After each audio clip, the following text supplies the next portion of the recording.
नमस्कार दोस्तों, क्रिकेट भी सचिन बोल रहा हूँ। फिर से एक बार आपका स्वागत है। दोस्तों काफ़ी दोस्तों का काफ़ी दिनों से रिक्वेस्ट आ रहा है कि रिस्ट पोजीशन का फास्ट बॉलिंग में क्या रोल है और बॉल कैसे रिलीज़ करनी है, रिलीजिंग पॉइंट हमको बताओ।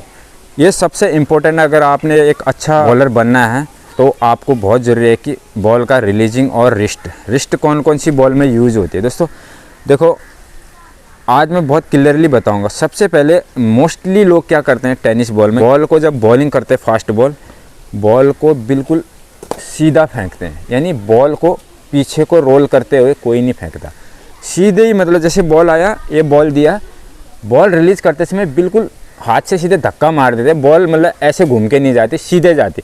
तो आपका काम है सीधे नहीं बल्कि इसको पीछे को रोल करके फेंकना। इससे बहुत बेनिफिट होगा। हल्का सा भी पिच में थोड़ा सा भी अनइवन होगा तो आपका बॉल अंदर या बाहर पक्का जाएगा।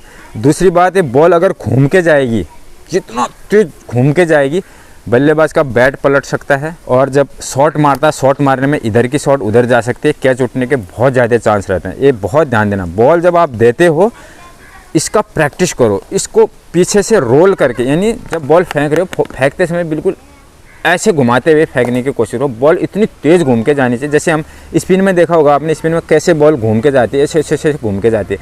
और लेदर बॉल भी आपने देखा होगा, जब इन स्विंग आउट स्विंग करते हैं उसमें क्या होता है, बॉल को बिल्कुल ऐसे घुमाते हुए फेंकते हैं और सीम बिल्कुल ऐसे घूमते जाती है, तब जाके बॉल स्विंग होती है।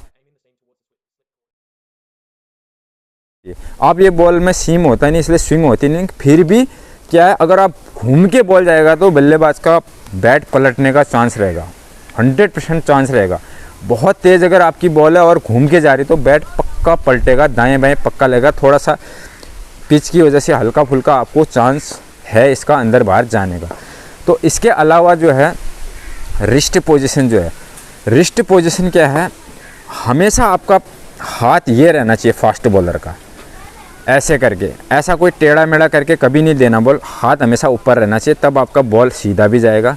उसके अलावा अगर आप सिंगल उंगली से रिलीज़ करते हैं तो कभी भी ध्यान देना, थोड़ा सा बॉल हवा में पक्का झूलेगा। सिंगल उंगली से करते हैं तो आप एक उंगली थोड़ा सपोर्ट लगाओ, दूसरी उंगली से ज़्यादा प्रेस करोगे तो देखना लेग की तरफ बॉल जाएगा।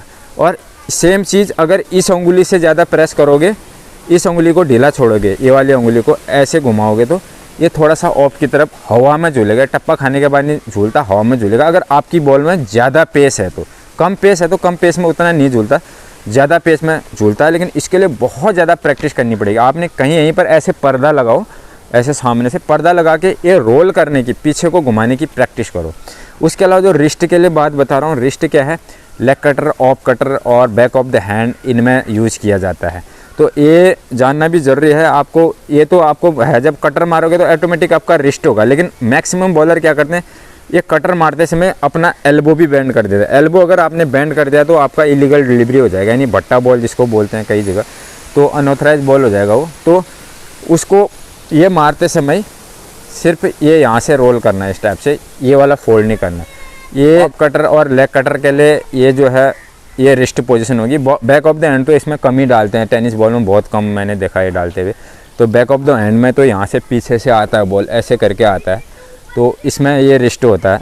उसके अलावा कई लोग फास्ट स्पिन करते हैं, यानी कटर के जैसे होता है वो, लेकिन जैसे स्पिन की जैसे ग्रिप बनाते हैं। स्पिन के जैसे ग्रिप बनाने में हल्का सा इस तरह से फास्ट स्पिन जैसे बोलते हैं, ऑफ स्पिन है उसी को फास्ट। काफ़ी प्रैक्टिस करने के बाद ये फास्ट स्पिन आपका जाता है, वो भी एक कटर टाइप का ही है लेकिन स्पिन होके जाता है। तो इसी तरह लेग स्पिन में है। ये 2-3 चीज़ें रिस्ट यूज होती है। उसके अलावा जो बाउंसर होता है, बाउंसर में रिस्ट का सबसे इम्पोर्टेंट रोल है।